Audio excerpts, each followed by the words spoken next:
It was early morning in a small town of Centerville in Louisiana, United States, when an emergency service operator received a call from an alarmed citizen. 911, what are you reporting? The woman complained that she had just received news of an explosion in a nearby chemical plant and ongoing efforts to evacuate the area. Almost instantly, the social media was flooded with eyewitness reports and pictures of the plant engulfed in flames. Soon, videos were posted too. Yeah, let's just get out of here, huh? Before long, a screenshot of a CNN webpage appeared confirming the disaster. Finally, videos surfaced of ISIS militants accepting responsibility for the attack. There was only one but. That day, no chemical plant in the United States reported any accidents whatsoever. Thousands of posts, images, videos, and even a fake CNN webpage were part of a meticulously planned information warfare attack. And that's where the clues to the perpetrators of this attack lead: the Russian cities of Novosibirsk, Omsk, Nizhny Novgorod, Yekaterinburg, Samara, and many others. Later, investigators discovered that the attack took over 2 months to plan. Loads of fake content was created, thousands of fake accounts were opened, and special social network trends were developed. Following the attack, the media came to a consensus that Russia's foreign policy towards the West had shifted completely, and its aggressive rhetoric has evolved into a full-scale information war. The War 2020, Russia's information aggression.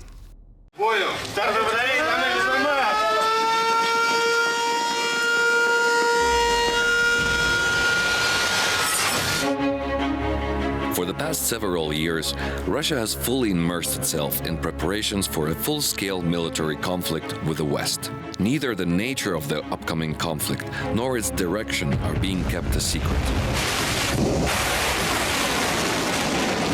Scenarios of the occupation of the neighboring countries are being openly polished, and simulations of a nuclear attack on Poland's capital are being performed.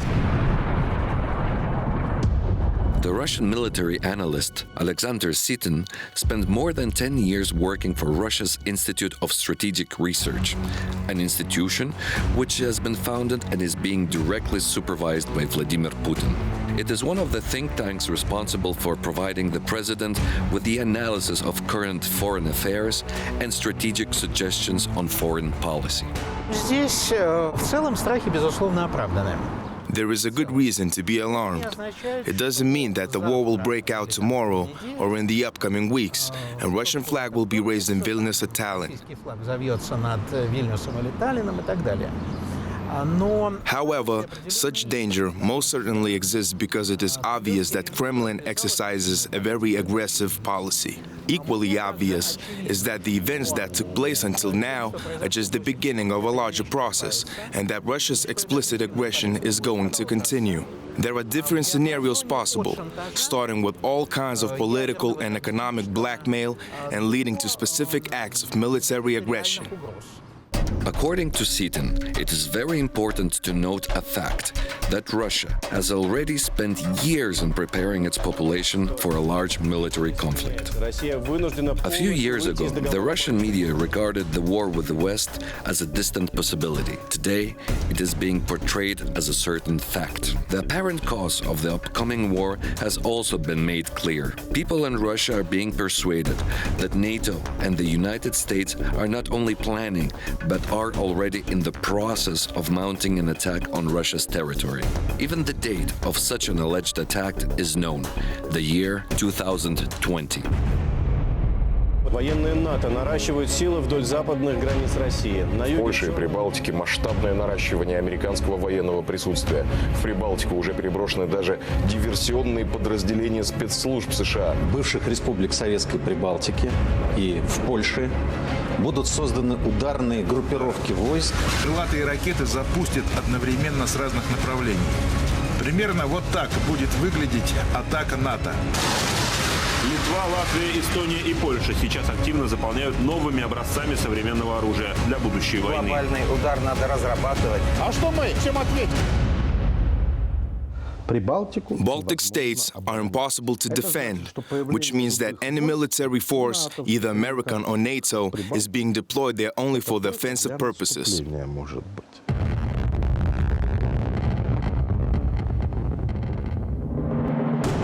It has been more than a year now since Russian media has started to develop a story about the Baltic countries being chosen as a ground for an American aggression against Russia. The main objective of such a story can be clearly seen in a report published by yet another Kremlin's think tank, the Center of Systematic Analysis and Forecast. The document, signed by the president of the center, Rostislav Ishchenko, is called On a Necessity of a Preventive Occupation of the Baltic region. The necessity of preventive occupation of the Baltic region arises not only because of the threat of the invasion, but also as a means to shorten a possible front line in case of need. The overwhelming blow at the Baltic region is necessary in order to eliminate danger to the northern wing of Russia's and Belarus's armed forces. It is also necessary in order to terminate the blockade of Kaliningrad and to prevent military invasion into Russia's territory. In case we are successful in preserving our current positions, pro-Russian political forces could be placed into power in all Baltic states. In the context of downfall of NATO, it would be possible to achieve a special status, providing Russia with the role of guardian of these countries. Я неоднократно обращал внимание на то, что... I often point out how the course of action is being planned in this country. First, some kind of statement is being made publicly by people who do not take any responsibility for what they are saying. It could be Ishchenko, it could be Zhirinovsky or someone similar. В рамках нашего разговора назовем так, от Ищенко до Жириновского. Он осуществляет некий вброс. Then the government watches public reaction really closely, inside the country as well as abroad, in this case the Baltic states. What are they especially interested in are the reactions of Russians living in the Baltic states as well as local nationals in terms of how actively they're prepared to fight back. Готовы этому противостоять. Мы вот сейчас стоим на пороге вот этого процесса. Дальше формируется такой пул общественного мнения. So they gather up this pool of public opinion, and depending on the results, various projects are being held, such as Crimea, Donetsk, or Lugansk, and similar. Если этого не происходит, если власть видит, что... If the government determines that the society is not ready to accept such course of action, the idea is discarded until a new opportunity appears. Родина! Свобода! Putin! During 15 years of Putin's reign in the Kremlin, a strict control of public opinion has been implemented, and an immensely powerful propaganda machine has been created as primary weapons of the regime. Zhana Nemtsova's father, the leader of the Russian opposition Boris Nemtsov, fell as yet another victim of these weapons. Nemtsova openly accuses Putin for murdering her father and warns that the Kremlin's propaganda encourages murderous attitudes not only within the country, but also towards other nations, especially the neighboring countries. The United States, Baltic countries, Poland, they're being used as a model for creating the image of an external enemy. Having this foreign boogeyman is very important because the true enemy of Russian people lives inside the country. It's President Putin himself. Но в глазах россиян все стоит совершенно по-другому. И есть внешний враг. So he tries to turn it all upside down and blame everything on some foreign enemy. And there is a lot to blame. Economic and social hardships, political crisis, and so on. So he needs a constant reminder that we are fighting against some kind of external foe. And this is the main reason for all the hardships we have to endure. In her prominent article, headlined Propaganda Kills, Zhana Nemtsova argues that the hate campaign instigated by the Kremlin is creating an unprecedented wave of uncontrollable violence in Russia. Я имела в виду ту войну, которая сейчас I mean the war in Ukraine.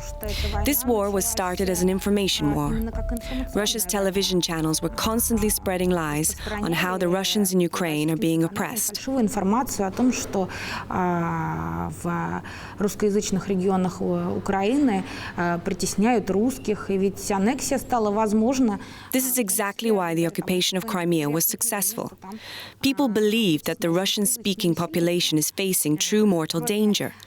The trump card of carrying out historical justice was also played and used to achieve approval for this course of action.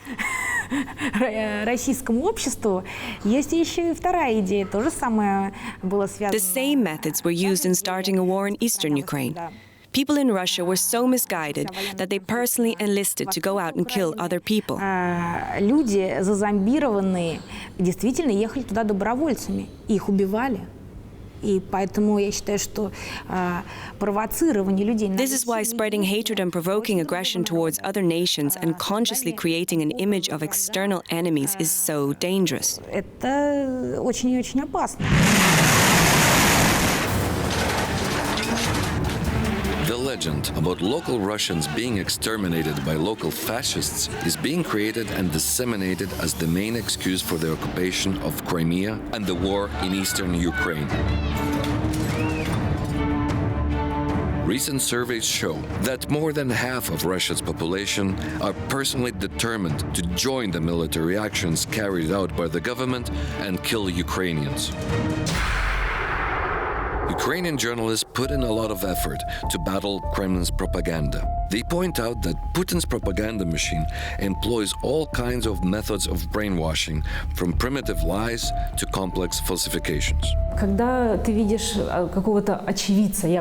When you see someone talking about events somewhere in Odessa, you don't know whether he is telling the truth or not. But then you start seeing the same person posing as an eyewitness in Kiev, and then testifying as a local inhabitant in Crimea, and yet again as a refugee from eastern Ukraine. For example, one of these characters, sometimes she called herself Maria Tsepko, other times Marina Vikina or Marina Bevikina. She starred in 6 different news stories and pretended to be 6 different women. So it's not rocket science to determine that she's lying in each of these reports. История, которую рассказала нам обитательница лагеря беженцев в Ростовской области.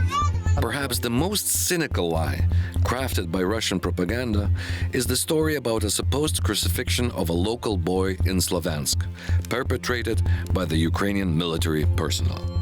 It happened in the city center, Lenin Square, the only square where it is possible to whip in a few thousand people. Soldiers scooped up every inhabitant they could find, elders, women, and children. Then they took a 3-year-old boy and crucified him on a plank.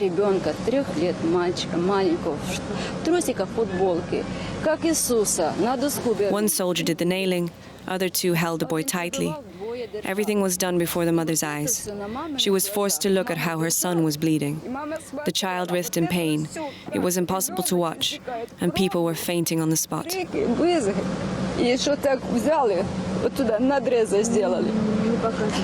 An hour and a half later, when the poor boy died, the soldiers took his mother, unconscious at the time, tied her to a tank, and hauled it around the square.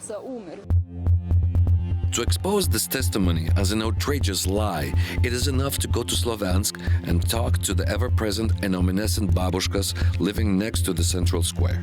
This is exactly what journalist Evgeny Feldman of the Russian newspaper Novaya Gazeta did. We've never heard anything about it. It is unlikely that such a thing ever happened. The whole city will be talking about an event like that, and we live right outside the square. The whole neighborhood would know.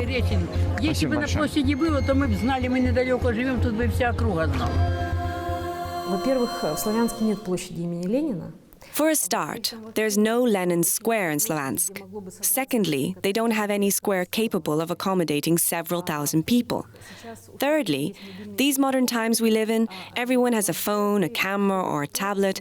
An event like this would most certainly be recorded and uploaded online straight away. Обязательно бы это попало в интернет. Кроме того, тоже... And actually, we had a lot of people in Ukraine looking for this woman, scanning social networks and their neighborhoods. The fact is, she never lived in Slavansk. She is from around Kiev. Славянске, она жила в Киевской области.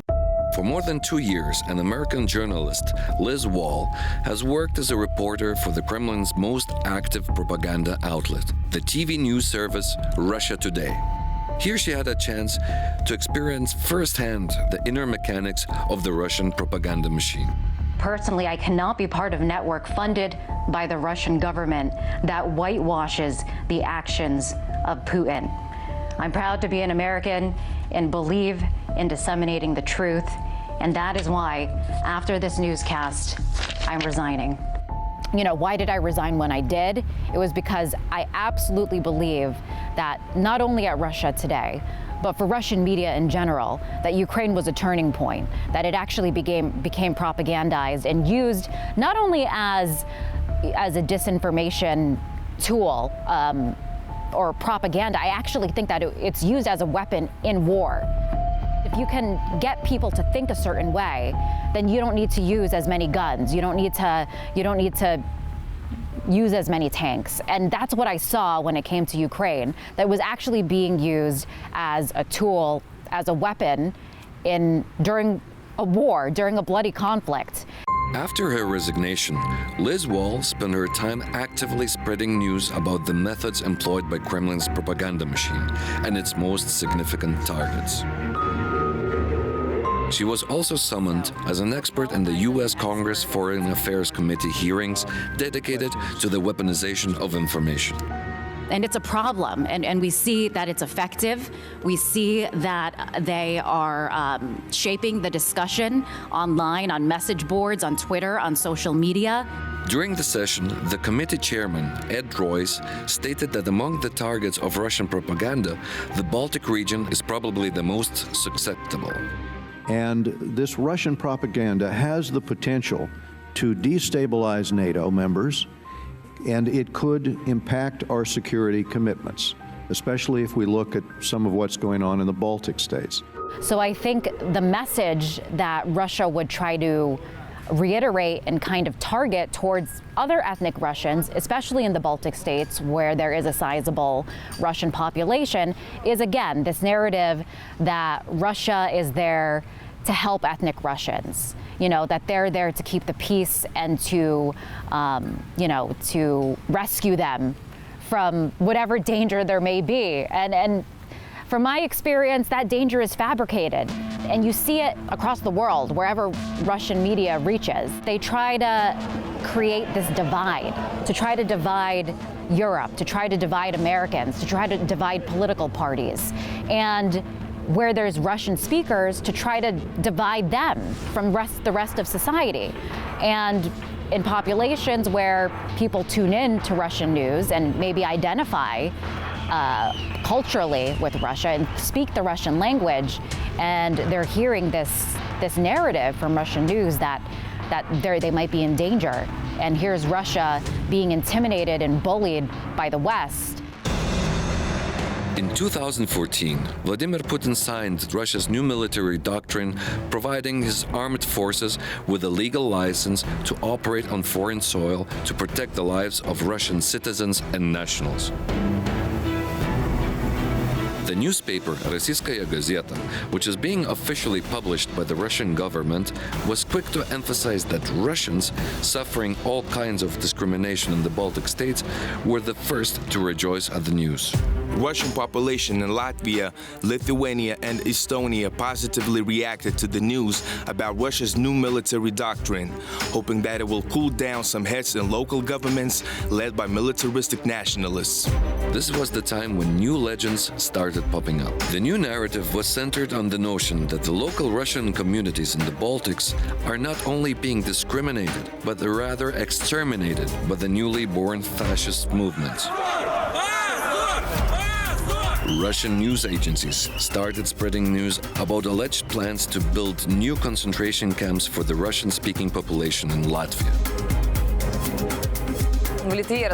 Even children are being used. Several national TV channels in Russia reported a story of 6 Russian children allegedly kidnapped by local special forces in Lithuania and used as hostages to blackmail their parents into collaboration. Lithuania currently holds 6 Russian child hostages. Police arrested their guardians and tried to force them into collaboration with local secret services. Adults were later set free, but the children are still being kept and their location remains unknown. Russian politicians, like the member of Russian State Duma Yevgeny Fyodorov, are openly spreading fears that physical extermination of Russian nationals in the Baltic countries is a very credible threat. 50 years ago, all of the 350,000 people would be dragged down to a square and shot. This is the way they would solve the problem for Russian population. Today they can't. It is possible in Syria or Libya, but in Europe, so far, it is not allowed. I want to point out, so far, some time will pass and they will start killing people. When Americans will be done with Syria, they will invade Russia, and thousands of people will fall into mortal danger. And this is the way that Russian media operates, that if you say something enough, if you create an alternate reality, and you say it enough times, that eventually it becomes part of reality, even if it's not, even if it's completely far from the truth. And I think that this is kind of a menace in new media. It's a menace in the political discourse and in journalism. And these are the rules that they play by creating this kind of disinformation chaos. And I learned a lot from being a target of it. Mikhail Maglov is a human rights activist closely working with Russia's political opposition, and he's not afraid of being killed by Lithuanian nationalists. On the contrary, as a relentless critic of Putin's regime, he was forced to flee his own country and settle down in Lithuania. After spending more than a year in Vilnius, Maglov tells that the influence of Kremlin's propaganda can be clearly felt, especially among common Russian speakers. The best way to understand this is to talk to the local taxi drivers in Vilnius. They are working all day long, and they spend all this time listening to the radio, predominantly broadcasting in Russian language. Они оттуда потребляют новости. Соответственно, это формирует их картину мира. So the point of view on what's going on in Lithuania or Russia or the whole world originates from there. So when you get in, they immediately start the conversation about politics, and they brag about the good quality of life in Russia. What a great leader Putin is, and how they despise the Lithuanian government, and adding more, the president of Lithuania. But when you start to argue, you can see that they are operating very primitive propaganda cliches that can't withstand any critique. And I usually tell them, okay, but here you can openly swear at the government and the president and no one seems to mind. Whereas in Russia, you would be thrown in jail really fast for this. That usually does it. Россия, Родина, ты мне близка по духу. С тобой готов я разделить печаль. Но если жизнью мне придется вдруг расстаться, тебя, как мать родную, будет жаль. Ура, Россия! Russian television and radio channels operating in the Baltics spend years trying to persuade local Russian communities that their lives are in danger. However, the majority of the people are rather skeptical about blindly supporting Putin. Nevertheless, the experts point out that it takes only a small group of hostile Russian speakers, especially living in Latvia or Estonia, to create an excuse for Russia's military intervention. В Прибалтике ситуация вообще очень плохая в этом отношении, потому что с конца 80-х... Situation in the Baltics is rather bad.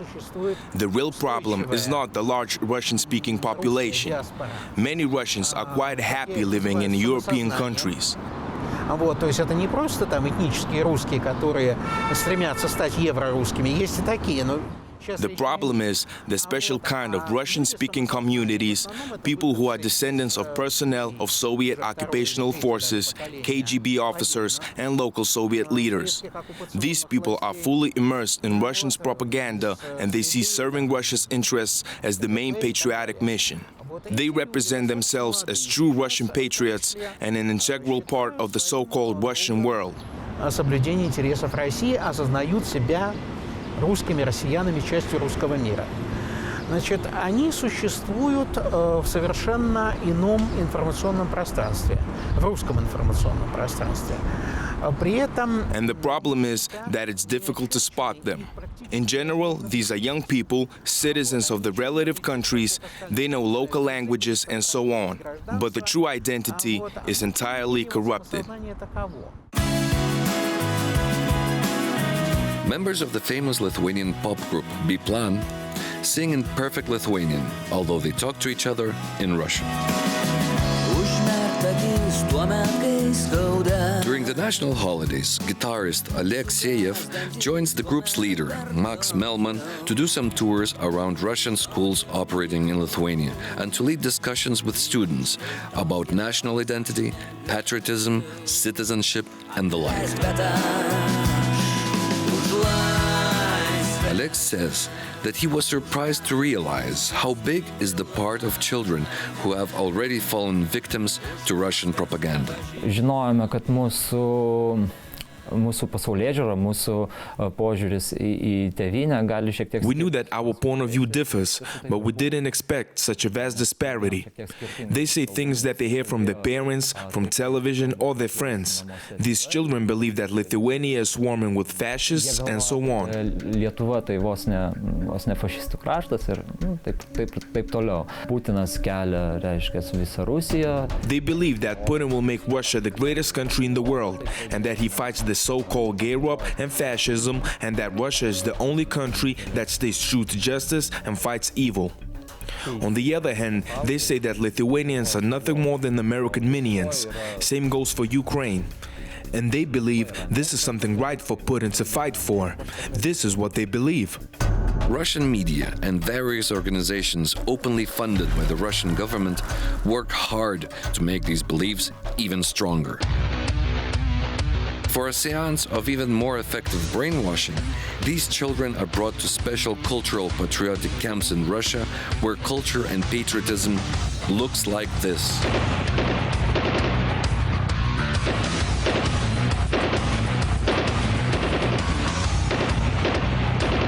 Вдох, выдох, медленно, спокойно.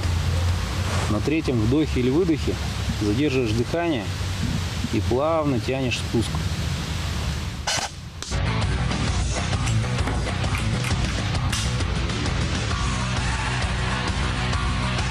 Всякий пейнтбол, стрельбол, стрелять из оружия намного интереснее, чем на компьютере. If certain events start taking place, these young men would make really good separatists. I would not be surprised to learn that they are being prepared both psychologically and physically for this.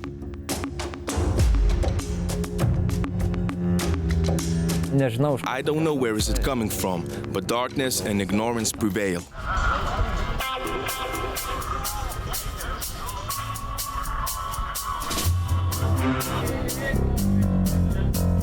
Tai įsivaizduokit, reiškia, atsiras kokie, 30 žmonių.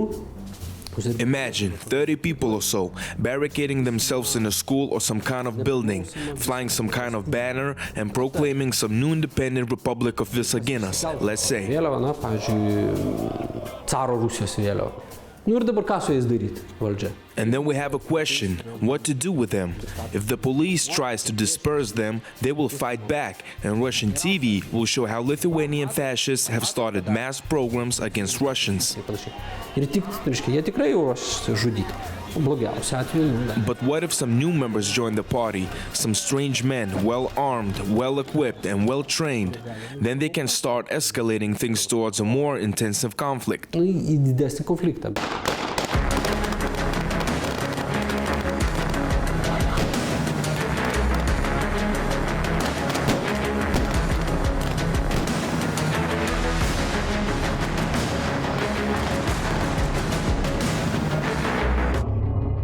associated professor of Vilnius University, Mantas Martišius, spent more than 10 years studying the efforts to engage Russian speakers in the Baltic countries into an open conflict with the national majorities.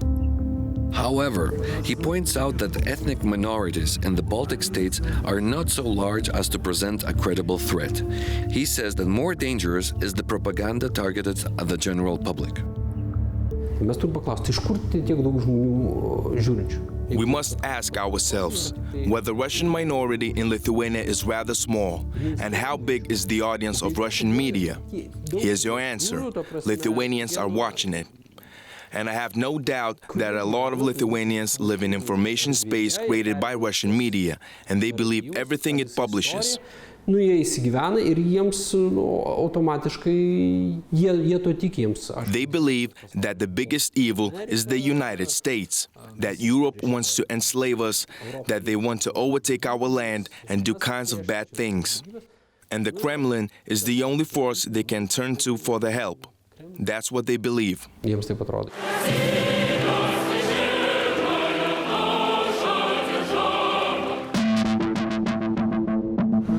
Ситуация несколько другая. The situation in Lithuania is slightly different. I don't expect local Russians to engage into any kind of hostile activities.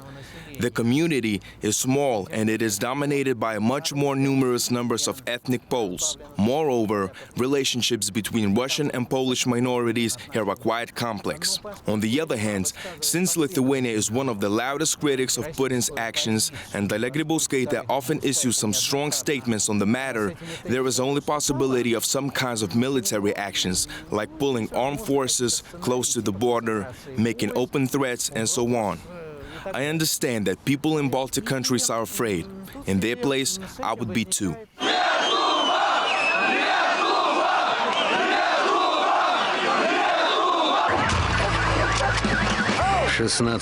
January the 16th, 2009, Vilnius. A mass of protesters are moving towards the building of Lithuanian parliament. People demand jobs, food, and money. The police are using batons and pepper spray to hold them off. What is happening in the Baltic countries today? Oppressed by the European Union. Lithuania in deep despair. Crisis on the outskirts of Europe.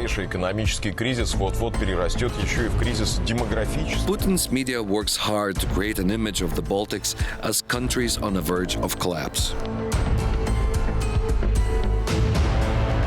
Every strategic project that contradicts Russia's interest in the region, be it NATO's expansion, joining the Eurozone, or ensuring the independence from Russian energy sources, instantly becomes a target for hostile propaganda.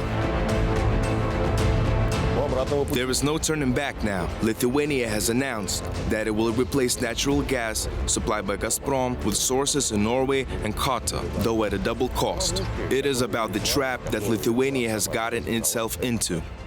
Logika yra paprasta. Jeigu tu iš Rusijos sumoki, man atrodo. The process is very simple here.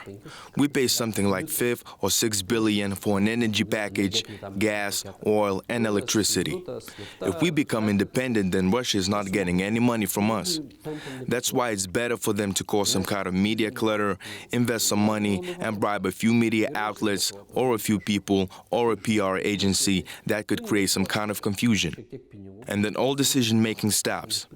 Of course, they are bound to spend some 12 million euros or so, but it's nothing compared to a few billion they would get every year. The slandering of Estonia, Latvia, and Lithuania is very actively exercised not only in Russia and its neighboring countries, but also on a pan-European level as well.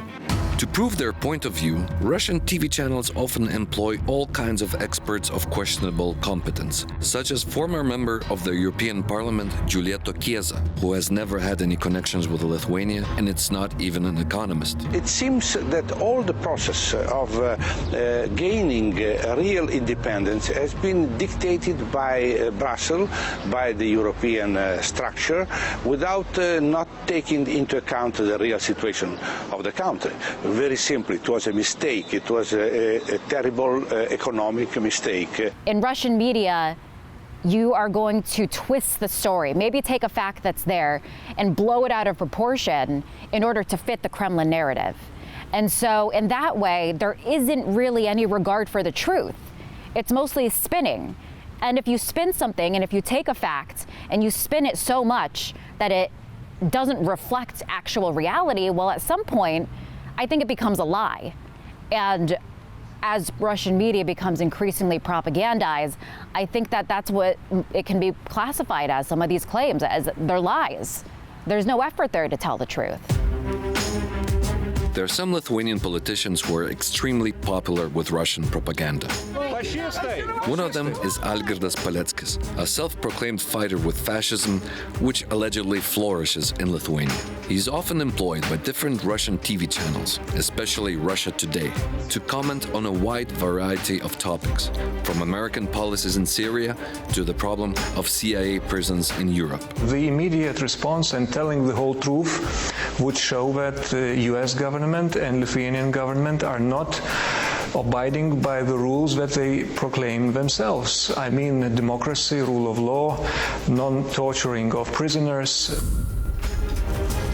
Just recently, the Russian propaganda machine has discovered another friendly Lithuanian politician, Rolandas Paulauskas, who is fond of telling all kinds of stories about how Lithuania is dying out, being oppressed by the European Union. Мы вступали не в реальный Европейский Союз, а в свою сказку. We didn't join the European Union as it is. We joined a fairy tale we created in our minds because back then we couldn't realize what fate awaited us there.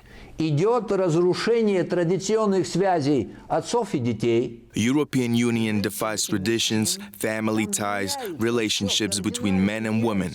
Everything has changed there significantly and has been changing for decades. But our people don't want to believe the truth. Сей день не может в это поверить.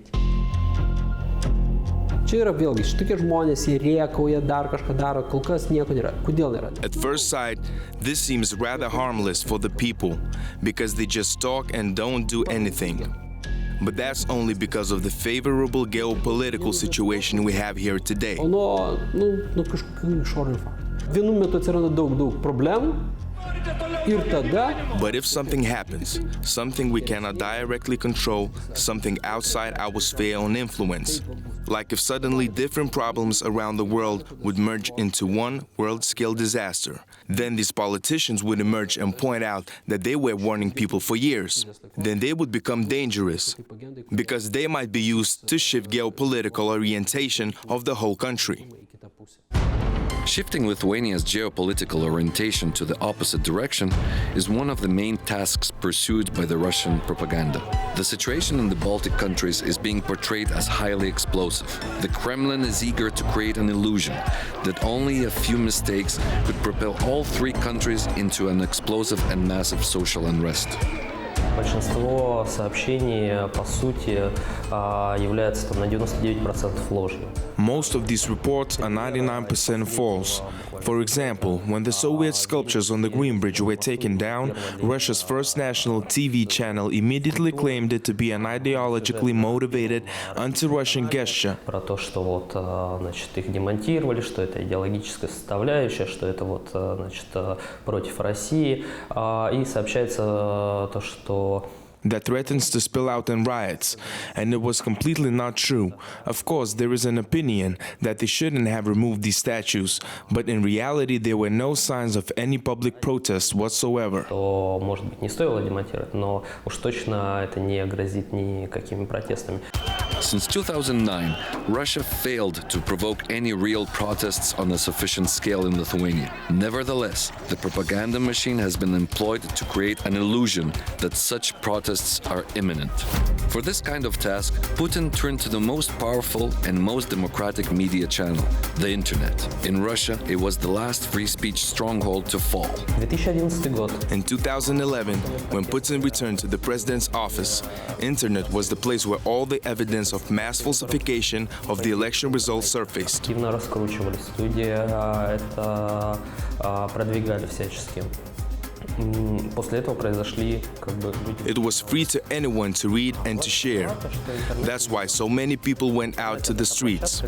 And the government understood that the internet is the only place where people are free to share information and it can be controlled by the regime. That's why they devised a plan to take over the internet as well. They already controlled TV and print media. It was time to control the internet.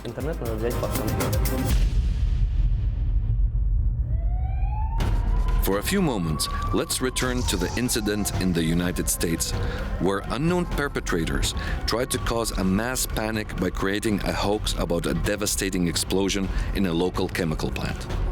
Hundreds of posts in social networks, fake photos and videos, fake press releases, and even a fake CNN webpage were created. Investigating authorities followed a digital trail left by the perpetrators of this attack. It led to Russia, to a very specific place and a very specific address.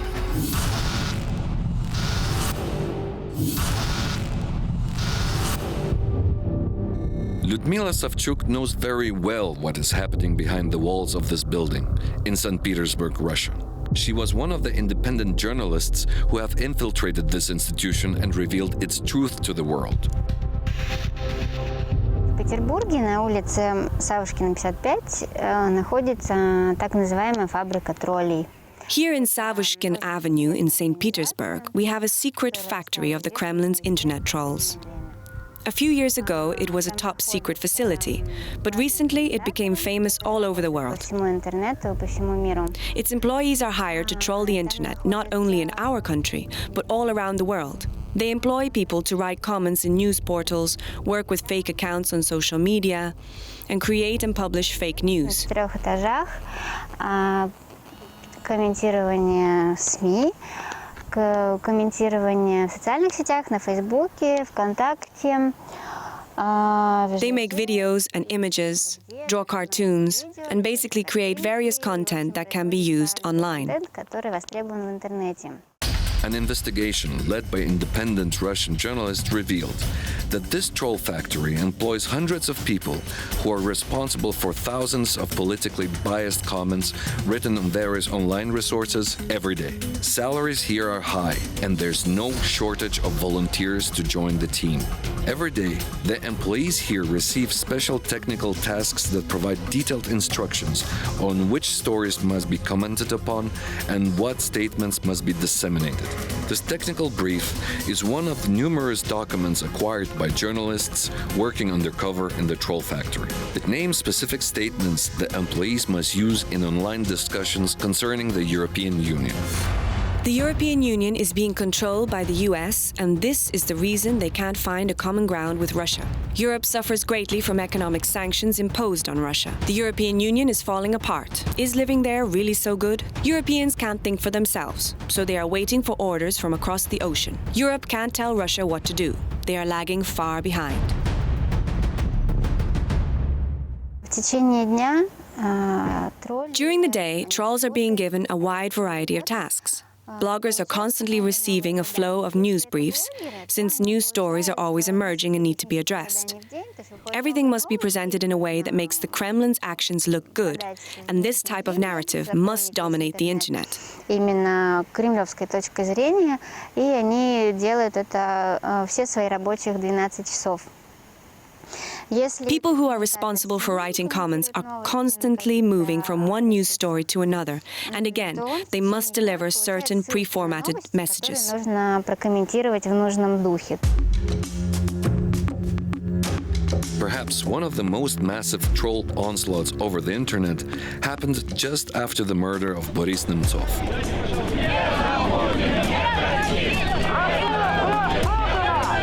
At the time when thousands of people went out in the streets to pay their respects to the slain opposition leader, managers of Kremlin's troll factory were issuing the following tasks. February 28th. The main objective is to promote a hypothesis that the murder of Nemtsov was ordered by Ukrainian oligarchs because he failed to disrupt the implementation of the Minsk agreements. The very same day, the task was carried out during a massive and well-coordinated informational attack. There is a hypothesis that Nemtsov might have been murdered by Ukrainian oligarchs. I believe that not enough attention was paid to the possibility of Nemtsov being murdered by Ukrainian oligarchs. This version is too convincing not to be investigated. Credible sources suggest that Nemtsov might have been murdered by Ukrainian oligarchs for failing to destabilize the situation in Russia. В тот день, когда убили Немцова, я находилась на фабрике на Савушкина 55. The day Nemtsov was murdered, I was at the office. I had to work with social networks, but they told everybody to leave their daily tasks and start commenting on this news story. They wanted us to promote speculation that Nemtsov might have been the one to orchestrate his own murder, that it was Ukrainians who killed him, or the opposition was to blame, and that they did it just to make the Russian government look bad. Что его убили американцы, что его убили украинцы, что это свои его убили только для того, чтобы очернить российскую власть и так далее. And we wrote thousands of comments for days, and we got paid for disseminating such conspiracy theories. Сотни и тысячи комментариев. Одна из задач интернет-троллей – это дезинформировать. Это и публикация безумных версий. The main goal of internet trolls is dissemination of disinformation. This is why so many preposterous versions about my father's death were created. They blamed the Ukrainians, they blamed the opposition, and they were doing everything to draw public attention away from the truth. They were trying to drown the truth in a massive flow of false information. People just couldn't tell truth and lies apart. That is what the Kremlin's internet trolls are after: disinformation. Это задача интернет-троллей – дезинформация. This is yet another document leaked from the Kremlin's troll factory. Detailed instructions on creating and managing fake accounts on social networks. First, create profiles for different psychological types of users. Join similar profiles. Second, upload relevant non-political content. Third, reach out and befriend as many real people as possible. Fourth, start uploading political messages no more than 10% of total content. Right after these instructions were issued, pro-Russian profiles on Facebook started concealing themselves under neutral names, such as communities.info, top 10 movie mistakes, criticism of life, and even see how a 14-year-old Aussie kicked Bieber's ass. In the beginning, the content being posted here is quite attractive and politically neutral. But upon reaching a critical mass of fans, the look and feel of these profiles changes radically.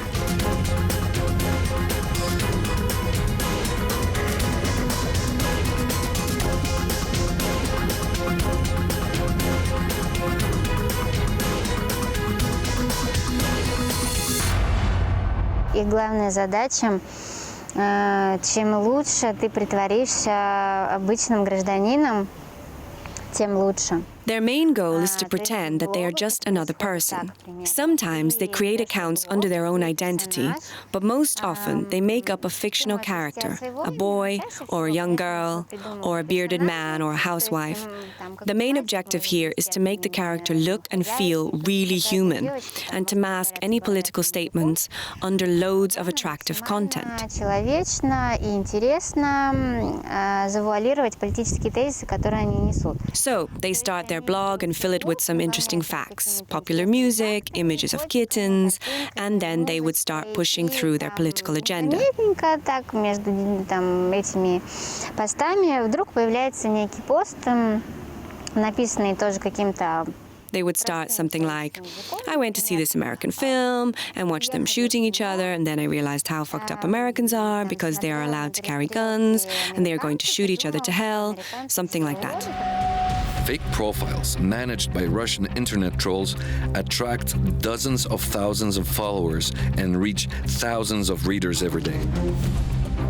Still, there is a territory where Russian propaganda is even more active. It's online news media. This is where the most heated information offensive takes place. On numerous occasions, experts have proved that the majority of pro-Russian comments in Lithuanian media is being posted by individuals working on Kremlin's payroll. A fine example of these coordinated activities is this article about Lithuanian special forces in Afghanistan. As one could expect in these cases, the majority of the comments under this article are negative. Respect to Afghans for driving out occupants and mercenaries who came to kill and provoke hate between local people. It should be called A Team of America's Bootlickers Balls Out of Afghanistan. I don't see any reason to respect these people. They are the ones who spilled blood of local people for resisting the Yankees' orders. Among 613 comments, more than 60% are negative. But a detailed analysis of IP addresses revealed that more than a third of these negative comments originated from just 4 computers. Я видела, что когда выходили разоблачительные статьи про российских троллях в СМИ Прибалтики. Sometimes articles would emerge revealing facts about the activities of the Kremlin's trolls around the Baltic media channels. And seen with my own eyes, all the trolls suddenly drop what they're doing and start commenting on that particular article, saying that it's all a lie. Или вообще как-либо критикуют политику российского государства. And when we have some politician making a strong statement against Putin or against Russia's actions, once again, all the trolls rush into action to make it look like common people do not support this kind of view. And I can tell you for sure that when the Lithuanian president called Russia a terrorist state, the Kremlin's trolls were wreaking havoc around this statement in different countries and in different languages. Last year, a Lithuanian public relations expert, Karolis Žukauskas, decided to check what it takes to recruit an army of local internet trolls who would agree to work for cash and disseminate Russian propaganda in Lithuania's digital space. Tiesiog pabandžiau pažiūrėti, kaip greitai įmanoma surinkti tam tikrą kiekį žmonių, kurie... I wondered how easy it is to persuade some people to write pro-Russian comments and how much it would cost. So, I created a fake profile on Facebook under Russian name, used Russian flag as a profile picture, just this kind of primitive stuff. I didn't want to spend a lot of time for this, so it was all very simple. Then I added some friends who were already active in pro-Russian profiles and sent out a very simple message that I represent a certain organization and I need some people who could write pro-Russian comments in Lithuanian media and that I will pay cash for the work they will do. The results were astonishing. In less than a day, Karolis managed to recruit 6 people who were eager to be paid to blackmail their country online. 3 of them were so enthusiastic that they even sent samples of defamatory comments. The future internet trolls hesitated only after hearing that their job would be paid in rubles rather than euros. European currency apparently was much more to their liking than the Russian one. The conclusion is that if you have some spare time and spare cash, recruiting your own army of pro-Russian trolls is a very easy thing to accomplish. It is really easy, because there's a lot of them around anyway. I'd say there are 2 types of them. Some of them are naturals, people who are just not happy with the current government or are nostalgic of Soviet times. The others are professionals, who are already doing this type of work and they are already getting paid for this. But anyway, you can easily recruit a considerable number of them and they will write anything you tell them. Ričardas Savukynas is a prominent blogger, better known online by his pen name, Rokiškis Rabinovičius. He's one of the most active hunters of pro-Russian internet trolls. Savukynas is coordinating several secret internet groups that constantly track the activity of Kremlin's propagandists on the internet. I believe that there might be a few dozen people in Lithuania who work on a professional level, and even more of these might be working from somewhere else, mostly from Russia. There is also a part of people who volunteer for such work and do it because they believe they are doing the right thing. But the truth is, materials they are working with are being supplied by Russian secret services, and these people don't realize that in fact they are serving Russian intelligence. So if we count volunteers, there are probably several thousands of them. But we definitely also have professionals operating in our country, and there are certainly dozens or even hundreds of them. Savukynas constantly monitors Lithuanian digital space and says that recently he has detected a significant change in the behavior of Kremlin's trolls. He concluded that an increasing number of pro-Russian posts and comments in Lithuanian online media are being created not by people, but rather by sophisticated computer programs called spammers or bots. This is how they operate. Let's make a table with 3 columns and put 3 different types of words in each of the column. First one could contain names such as Kubilius, Landsbergis, Šimašius. The second would contain verbs such as sold out, destroyed, robbed, and the third column would have the words like Lithuania, our country, our motherland. And then the program starts scrambling those words. And this way, a lot of quiet, comprehensive sentences can be created, like Landsbergis sold out Lithuania, Kubilius betrayed our motherland, and Šimašius robbed our country, and so on. And the program keeps spitting out different sentences every time. Imagine, if we have 20 or more words in each of the columns, we can generate thousands and thousands of sentences. And since every time the sentence sounds different, it looks like different people are commenting. So when you open some article in Delphi, for example, you get an impression everybody is against tearing down Soviet monuments, everybody wants better relationships with Russia, and that people are highly critical of the president who calls Russia a terrorist state, or that everybody hates NATO. But it's not true. This situation is well known to journalists in Ukraine who fight Russian propaganda while the Russian army is waging war on their country. They say what Kremlin's propaganda army is trying to accomplish in Lithuania was also done in Ukraine as one of the means to make capturing the country's territory much easier. When I hear about things like this, it seems to me that we are talking about Ukraine, because everything has already happened here exactly the same way. And I think the objective of all these activities is to facilitate capturing new territories and expanding the Russian Empire into neighboring countries. The objective is to distract Russian people from thinking about being poor and their lives being so much worse than in Europe. They are filling their heads with stories that the Russians are a great nation of conquerors, a great nation of liberators. And all this propaganda is being used to keep the Russian people under this illusion. There is quite a number of measures employed here. One of them is discrediting the country, making it look worthless and meaningless. And that's what they are consistently trying to do, to persuade the population that this country has defied their expectations and doesn't care for its people. And then they start questioning historical cornerstones that the nation's identity is resting upon. And it's all done in order to discourage any resistance to possible invasion. One of the main objectives of Russian propaganda is denying the very right of the Baltic countries to exist as independent states. A number of members of the Russian State Duma have even turned to the Prosecutor General's office with a request to declare Baltic independence not only illegal, but also a criminal act. And even though prosecutors refuse to open an investigation, the process of consistent negation of the right of the Baltic states to exist continues. Professor Valdas Rakutis has been closely following Russia's attempts to override the history of Eastern Europe in order to legitimize its claim on the territory.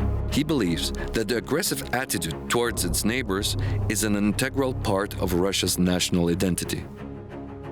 Aš manyčiau, Rusija laikosi ištikimai savo senos doktrinos, kad I believe that Russian government consistently keeps up with the doctrine that Russia needs constant expansion to survive. Žiūrėti jiems šventas temas, tai pamatytume, kad dažnai tai yra susijęs su valstybės plėtra. If we take a look at Russia's sacred historical topics, we can see that all of them cover some kind of territorial expansion. It could be the war with Turks, war with Germans and Swedes, and similar. All golden periods of this country are directly connected with aggressive territorial expansion. It is the only way Russia is able to develop and prosper as a society. Aggression is just a part of its national DNA. Здравствуйте. Я русский оккупант. Это моя профессия. Так сложилось исторически. Я оккупировал Прибалтику. Ее хутора я застроил заводами и электростанциями. Прибалтика делала высококлассную радиотехнику и автомобили, славилась духами и бальзамами. Меня попросили оттуда уйти. Теперь там добывают шпроты, а часть населения чистит унитазы в Европе. For years, Russia has denied its fault in the forceful occupation of the Baltic states. It has even become the country's official policy. Russia is putting a lot of effort into totally erasing Lithuania as a country from European history, starting from the early Middle Ages. The chief promoter of these efforts is Putin's close ally, philosopher Alexander Dugin, the founder of the doctrine of modern Russian imperialism. Dugin says that Lithuania had always been a part of Russia and the Russian nation. Our victory against Mongol hordes gave birth to two Russian states. One of them was our Russia, the Moscovian Russia, and the other one was Lithuanian Russia. Russian historians are working hard to prove that Lithuania was always a Slavic country. They say that the Lithuanian king, Mindaugas, was a Russian Orthodox, and that all Lithuanian Grand Dukes were keeping the same faith and spoke Russian language. The main objective here is to deny the right of the modern Lithuanian state to the heritage of the Grand Duchy of Lithuania and its territory. Today, Lithuania is a small country that has never existed before. Lithuania and Grand Duchy of Lithuania are completely different entities. The modern Lithuania now has taken over a small part of the territory of the old state. Čia jau yra teisiniai argumentai galimai okupacijai. I see it as a possible approval for upcoming occupation. Russia has always tried to argue that this territory has always belonged to the Russian Empire. They are doing this in order to justify their attempts to capture this country in front of their own people and people in the West. And they certainly hope that Lithuanians would think twice before resisting. They want the world to see their actions as some internal misunderstandings between Russian nationals, something they almost succeeded in achieving in case of aggression towards Ukraine. These efforts are consistent and certainly are expected to be profitable. During the past 7 years, Russia's propaganda machine has claimed a number of decisive victories. It took over the media in Russia and the internet on the global scale. It has spread misunderstandings between European countries. It has alienated Russian minorities in the Baltic states, and it has undermined people's trust in their country in Lithuania. It took 2 wars initiated by Russia and the occupation of Crimea to reveal the true face of Russian propaganda. A weapon of mass destruction used actively in an information war against Europe and the West. Конечно, это является оружием массового поражения. Телевидение, как в том виде. Of course, it is a weapon of mass destruction. Russian television and other media works hard to distract population from real problems inside the country and generate aggressive attitude towards neighboring nations. They try to keep an average citizen in a state of constant patriotic intoxication. Странам, находящимся за пределами России. Для того, чтобы человек находился в постоянном вот этом патриотическом угаре и тонусе.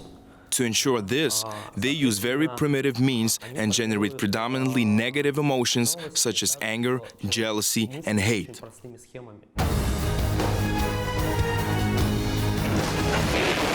Šiaip galima tikėtis viso ko blogiausio. We should expect all the worst, and we shouldn't have any illusions. If geopolitical situations plays out favorably for them, Russia will definitely try to take over the Baltic states. Putin has spent all his years in the office to prepare for this. We should see all what's happening as it is, as an information aggression, and we should fight it with all means we've got. It's no use just talking about occasionally. We need to put all the resources we have, because today we're already fighting for our freedom, for our survival. It's really happening here and now. Russia waits for a new division of the world. If anything happens to the United States, we will take over the Baltics again, one way or another, the easy way or the hard way. Alexander Dugin.